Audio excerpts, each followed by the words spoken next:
ਪਹਿਲਾਂ ਤਾਂ ਮੈਂ ਇੱਥੇ ਪ੍ਰੈਸ ਵਾਲੇ ਵੀਰ ਜਿੰਨੇ ਵੀ ਇਲੈਕਟ੍ਰੋਨਿਕ ਮੀਡੀਆ ਪ੍ਰਿੰਟ ਮੀਡੀਆ ਉਹਨਾਂ ਨੂੰ ਇੱਥੇ ਆਉਣ ਤੇ ਸਾਰਿਆਂ ਨੂੰ ਮੈਂ ਜੀ ਆਇਆਂ ਕਹਿੰਦਾ ਹਾਂ, ਕਿਉਂਕਿ ਅੱਜ ਨੰਗਲ ਦੇ ਵਿੱਚ ਸਾਨੂੰ ਇੱਕ ਬੜਾ ਖੁਸ਼ੀ ਦਾ ਦਿਹਾੜੇ ਦੇ ਵਿੱਚ ਸਾਡੇ ਵਿੱਚ ਆਲ ਇੰਡੀਆ ਕਾਂਗਰਸ ਕਮੇਟੀ ਦੇ ਜਿਹੜੇ ਪ੍ਰਵਕਤਾ ਔਰ ਸਮਤਾ ਅੰਦੋਲਨ ਜਿਹੜੀ ਹੈਗੀ ਸਾਡੀ ਬਾਬੂ ਜਗਜੀਵਨ ਰਾਮ ਜੀ ਵੱਲੋਂ ਸ਼ੁਰੂ ਕੀਤੀ ਗਈ ਸੀ, ਉਹਨਾਂ ਦੇ ਆਲ ਇੰਡੀਆ ਦੇ ਪ੍ਰਧਾਨ। ਪਹਿਲਾਂ ਤਾਂ ਸਰ ਮੈਂ ਤੁਹਾਨੂੰ ਇੱਥੇ ਆਉਣ ਤੇ ਵੈਲਕਮ ਕਰਦਾ ਹਾਂ, ਕਿਉਂਕਿ ਉਸ ਤੋਂ ਬਾਅਦ ਜਿਹੜੀ ਸਾਰਿਆਂ ਨੂੰ ਤੁਹਾਨੂੰ ਪਤਾ ਜਿਹੜੀ ਨੰਗਲ ਦੀ ਸਥਿਤੀ ਹੈ ਉਹ ਖੁਦ ਹੀ ਆਪ ਦੱਸਣਗੇ, ਜੋ ਵੀ ਤੁਸੀਂ ਇਹਨਾਂ ਦੇ ਪੁੱਛਣਾ ਚਾਹੋਗੇ। ਮੈਂ ਇੱਥੇ ਆਉਣ ਤੇ ਤੁਹਾਡਾ ਸਾਰਿਆਂ ਦਾ ਜੀ ਆਇਆਂ ਕਹਿੰਦਾ ਹਾਂ ਔਰ ਧੰਨਵਾਦ ਵੀ ਕਰਦਾ ਹਾਂ ਕਿ ਤੁਸੀਂ ਆਪਣਾ ਕੀਮਤੀ ਟਾਈਮ ਕੱਢ ਕੇ ਸਾਨੂੰ ਇਹ टाइम ਦਿੱਤਾ। अपना 1 मिनट दे विचार। मैं डॉक्टर के.आर. आर्या हिमाचल और पंजाब प्रदेश का समता आंदोलन का अध्यक्ष हूँ, और ये डॉक्टर अंशुल अभिजीत जी ये हमारे अखिल भारतीय बाबू जगजीवन राम अखिल भारतीय समता आंदोलन के ऑल इंडिया के नेशनल वर्किंग प्रेसिडेंट हैं। हमारी नेशनल प्रेसिडेंट बहन मीरा कुमार जो फॉर्मर स्पीकर लोकसभा हैं।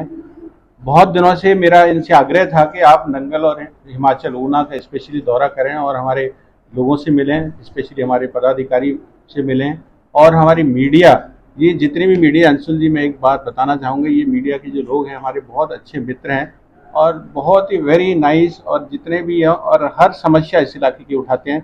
तो सबसे पहले तो मैं मीडिया वालों का बहुत धन्यवाद देना चाहूँगा, स्पेशली ग्रेवाल जी का, अरोरा जी का, रणवीर जी का, और हमारे वरिष्ठ पत्रकार सुभाष शर्मा जी का, और हाँ तो ये हमारी जो है ये बेसिकली स्तंभ है हमारे इस इलाके की। जितनी बड़ी बड़ी समस्याएं हैं वो समस्याएं उठाते हैं।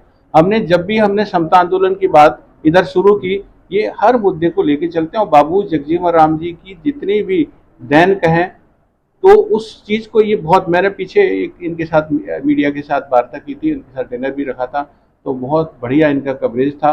मैं इनका स्पेशली धन्यवादी हूँ कि आप, स्पेशली धन्यवादी इनका भी हूँ और आपका भी हूँ कि नंगल में अंशुल अभिजीत जी पहली बार आए हैं, और सभी लोग इनके नाम से तालियां बजा दें, क्योंकि हम चाहते हैं कि ऐसे युवा जो बहन मीरा कुमार जी के पुत्र हैं, आने वाले जो भविष्य के कर्ता धर्ता हैं, और अंशुल जी आने वाले, हम तो विश करेंगे कि ये लोकसभा के मेंबर बने और मंत्री बने, और हमारी समस्याएं, हमारी लोगों की उन समस्याओं को हल करें।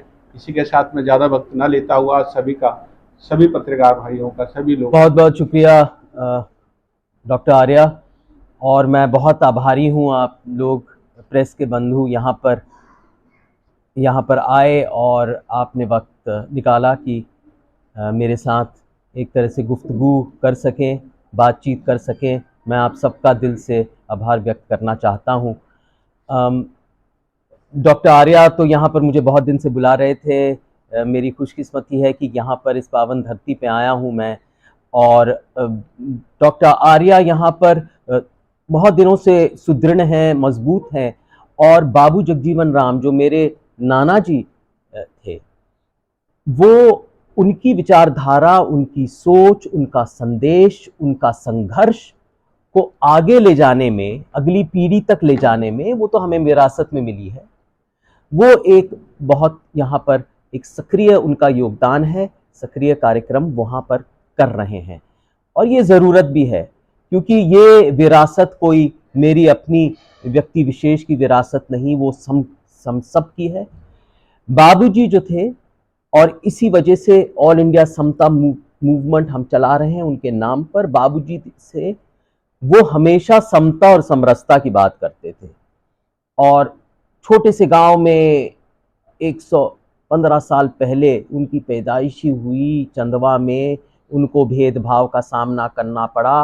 वो 2 लड़ाई लड़ रहे थे, एक तो जाति प्रथा के खिलाफ, ऊंच नीच के खिलाफ, भेदभाव के खिलाफ, छुआछूत के खिलाफ, और दूसरा अंग्रेजी हुकूमत के खिलाफ। 2 लड़ाई उन्होंने लड़ी, और अंग्रेजी हुकूमत के खिलाफ वो जेल भी गए, जाति प्रथा की भी लड़ाई लड़ी, जरा सोचिए 100 साल पहले, और अपने आप को शिक्षित भी किया, सशक्त बने, मजबूत बने। 30 साल से कम उम्र में उनके पास 14 अपने एमएलए थे। 14 एमएलए लेकर वो कांग्रेस पार्टी में महात्मा गांधी के बुलावे पर वो शामिल हुए, कांग्रेस पार्टी में आए, और कांग्रेस पार्टी को और मजबूत किया। कांग्रेस पार्टी का तो योगदान आप जानते हैं, मैं ज्यादा कहने की बात नहीं समझता हूं। गांधी जी के नेतृत्व में, उनकी अगुवाई में हमने ये एक स्वतंत्रता संग्राम की लड़ाई लड़ी थी। वहां पर जो कांग्रेस के लोग थे और बहुत सारे और लोग फांसी पे झूल गए थे, उनकी शहादत इतिहास में दर्ज है। हम जानते हैं कि वो सलाखों के पीछे चले गए थे, तो उनकी शहादत, उनका बलिदान, उनकी कुर्बानियां सब दर्ज है। कांग्रेस पार्टी का ये योगदान है। उसी वक्त बाबूजी बिहार से उठ के इंटरिम गवर्नमेंट में भी आए। बाबू जगजीवन राम यहाँ पर एक बहुत बड़े दिल्ली में सियासतदान बने। 71 की लड़ाई में वही रक्षा मंत्री थे।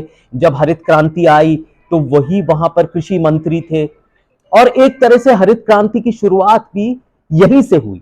तो एक मुझे बड़ा सौभाग्य मिला, मुझे आज भाखड़ा डैम घूमने का। नेहरू जी की एक देन है, और नेहरू जी, पंडित नेहरू की परिकल्पना यही थी, वो कांग्रेस पार्टी की भी परिकल्पना है, हमारी भी है, कि एक आधुनिक भारत बने, एक भारत बने जहां पर धर्मनिरपेक्षता हो, एक ऐसा भारत बने जहां पर इतिहास में,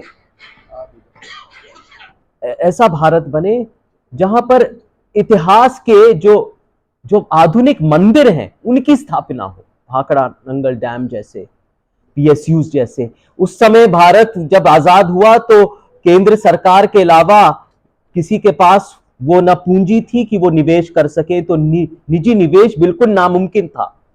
तो नेहरू जी ने यह फैसला किया कि केंद्रीय सरकार आएगी और आधुनिक भारत बनाएगी, और हमारा जो प्रजातंत्र है, हमारी जमहूरी रिवायतें जो हैं उनको मजबूत भी करेगी।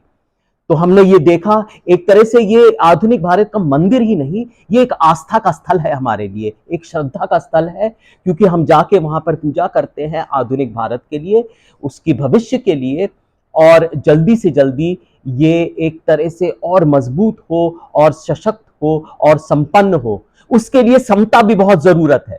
तो मैं वापस बाबू जगजीवन राम की वो जो संदेश है, जो समता और समरसता की जो बात की थी, जो इंसानों के कतार में जो सबसे पीछे खड़ा होता है उनकी बात की थी। वो जरूरतमंदों की वकालत करते रहते थे, जो पटरी पे बैठ के सब्जी बेचता है, जो सामान बेचता है यहाँ पर रेडी पे बैठकर, जो दूसरों का मैला साफ करता है, दूसरों की गंदगी साफ करता है, उन लोगों के लिए, उनका हौसला बुलंद करने के लिए उन्होंने वो आवाज उठाई थी।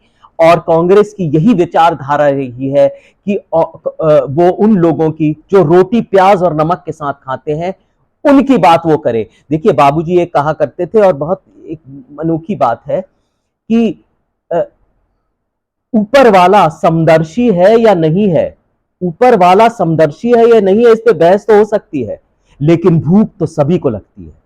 तो ये बात वो हमेशा कहा करते थे, और इसीलिए जिन लोगों की व्याख्या नहीं की जाती, जो गरीब हैं, जो मोहताज हैं, जो दलित हैं, जो वंचित हैं, उनकी आवाज वो हमेशा उठाते रहे। यही हमारी प्रतिज्ञा है, यही हमारा दावा है, यही हमारा वचन है। हम ये करते रहेंगे समता मूवमेंट के खिलाफ। और सियासत की भी बात कर लेते हैं, क्योंकि मैं कांग्रेस का राष्ट्रीय प्रवक्ता हूं, और टेलीविजन डिबेट पे यहाँ पर मेरे भाई बंधु यहाँ पर बैठे हुए प्रेस के मित्र, टेलीविजन डिबेट से मैं अक्सर आता रहता हूं और ये बहस करता रहता हूं कि कांग्रेस की भी यही विचारधारा है कि जो समाज के पायदान में जो सबसे नीचे है उसकी वकालत हम कैसे करें, जो मंदी है, जो बेरोजगारी है, जो महंगाई है, उसकी बात हम कैसे बार बार उठाएं, ताकि एक समता का समाज बन सके, हमारा समावेशी विकास हो सके। सभी लोगों को साथ लेके चलना है, कहने से नहीं होगा भाई, खोखले वादे से नहीं होगा, हम सब लोगों को समाज में लेके चलना है, आगे बढ़ना है। तो इसके लिए हमने ये एक वचन किया था। देखिए, जब आजाद हुआ था मुल्क, तो हमारे दावे थे, हमारे संकल्प थे कि एक समता और समरसता का समाज बनाएंगे। वो अधूरा रह गया। वो जो लड़ाई है, वो संघर्ष है, वो मुखालिफत है, वो जारी है, और यही एक प्रयास है। और यहाँ पर जितने भी मंच पे बैठे हैं सब लोग इसी प्रयास में वो एक तरह से समर्पित हैं। तो मैं आप सबको आखिर में धन्यवाद देना चाहता हूं। आप सब आए, और सब बहुत सारी बातें हैं करने की, सियासत की भी और राजनीति की भी बहुत सारी बातें। मैं यहाँ पर तैयार हूँ। बहुत बहुत शुक्रिया आप लोग यहाँ पर आए।